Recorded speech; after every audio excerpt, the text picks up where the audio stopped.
Israel and Syria, we know they're resuming dialogue on security matters in the wake of deadly sectarian clashes. We're seeing, just Douglas, horrific acts of brutality, footage that I can't play, the Druze population being targeted, and this footage is simply too graphic, too sickening to play. What can be done to help this community, Douglas, and other religious minorities in Syria?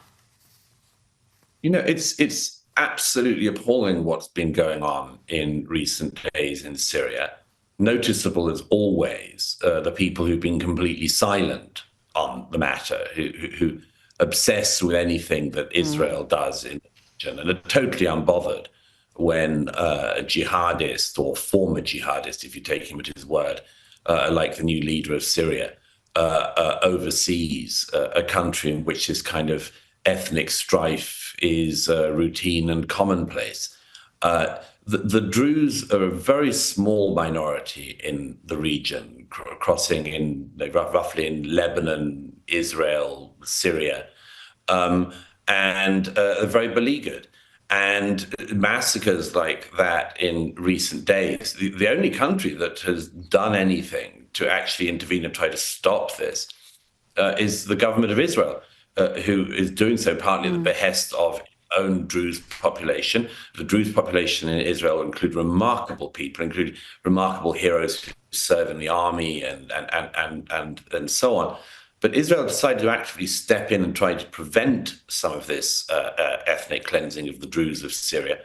The rest of the world is just sort of sitting by, either not noticing or just talking about it. And it's very interesting that, isn't it? That once again, Israel in the region alone acts against a threat to a minority and gets no credit for it, no praise for it. In actual fact, as we saw in an interview this week with the former head of the MI6 intelligence services in the US, who was interviewed by, I think, Christian Amanpour on CNN, don't even understand the situation in the region and don't even believe that Israel is acting in the interests of the Druze minority, and also don't seem to understand who the Druze minority are. It is a really shocking lack of comprehension at very high levels. And of course, that means that there's also a shocking lack of action. You're right about that. Let's actually just have a quick look at that interview you referred to. And this is supposed to be an expert opining about Israel's motivations in Syria.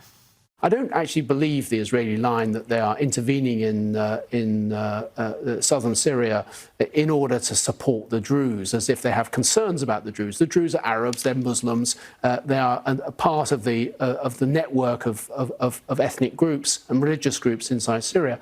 What Israel is looking for, I think, is a fragmented Syria, one which is weak and divided.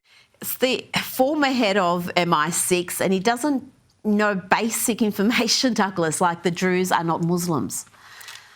Yeah, that was really shocking, I have to say, really shocking. There's a sort of presumption people have that figures like this, at least know what they're talking about. Yes, I mean, he didn't. The Druze, among other things, are not Muslims by any means. And it's just that lack of knowledge, I suppose, leads to the follow-on thing. He believes that the Israelis, who will include Druze in their own army, would not be acting legitimately in defense of the Druze minority.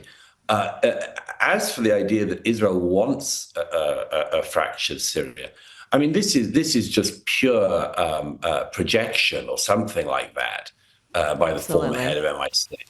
They don't. Israel would like to live, I assume, beside a peaceful Syria that was well governed, that had peace accords with Israel, part of the Abraham Accords, and so a normalization.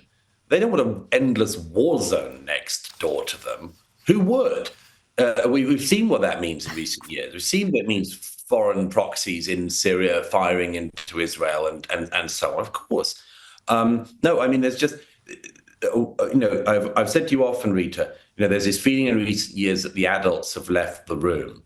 And that's still true. It's also the case many of the people who are meant to be adults, who are still in the room, turn out not to be fit for purpose. Douglas Murray, thank you so much for your time tonight. It's a great pleasure.